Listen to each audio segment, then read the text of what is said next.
पंतप्रधान नरेंद्र मोदी 2014 सालापासून भारताचे सर्वाधिक चर्चेत असलेले पंतप्रधान। कलम 370 तसंच अयोध्या राम मंदिराच्या मुद्द्यावरून मोदी सरकार कायम लक्षवेधी ठरलं। मात्र त्याचसोबत 2023 सालात मोदी सरकारची कामगिरी सी वोटरने 5 मुद्द्यांच्या फुटपट्टीवर मोजली आणि त्याबाबत सी वोटरने एक महत्त्वाचा सर्वे केलाय।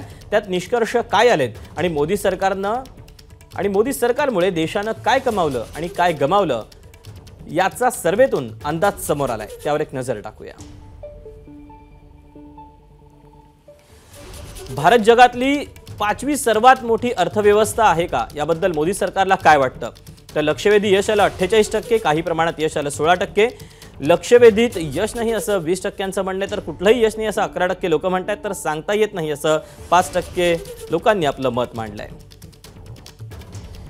सर्वसामान्यांसाठी मोदी सरकारने राबवलेल्या योजनांबद्दल काय वाटतं?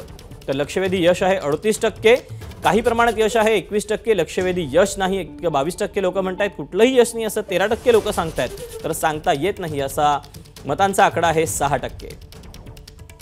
मोदी सरकारच्या काळात भारत जागतिक शक्तीच्या दिशेने वाटचाल करतोय का?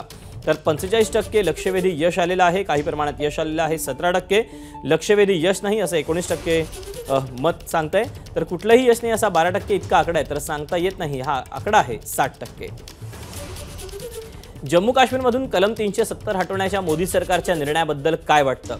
तर लक्षवेधी यश आलेलं आहे 56% इतकं, काही प्रमाणात यश आलेलं आहे 15%, लक्षवेधी यश नाही असं म्हणणारा आकडा आहे 13%, कुठलंही यश नाही असं 11% लोक सांगतात, तर सांगता येत नाही हा आकडा आहे 5%।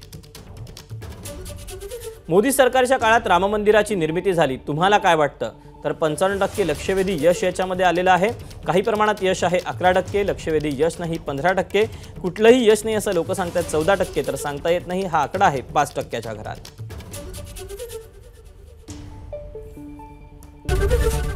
एबीपी माझा, उघडा डोळे बघा नीट।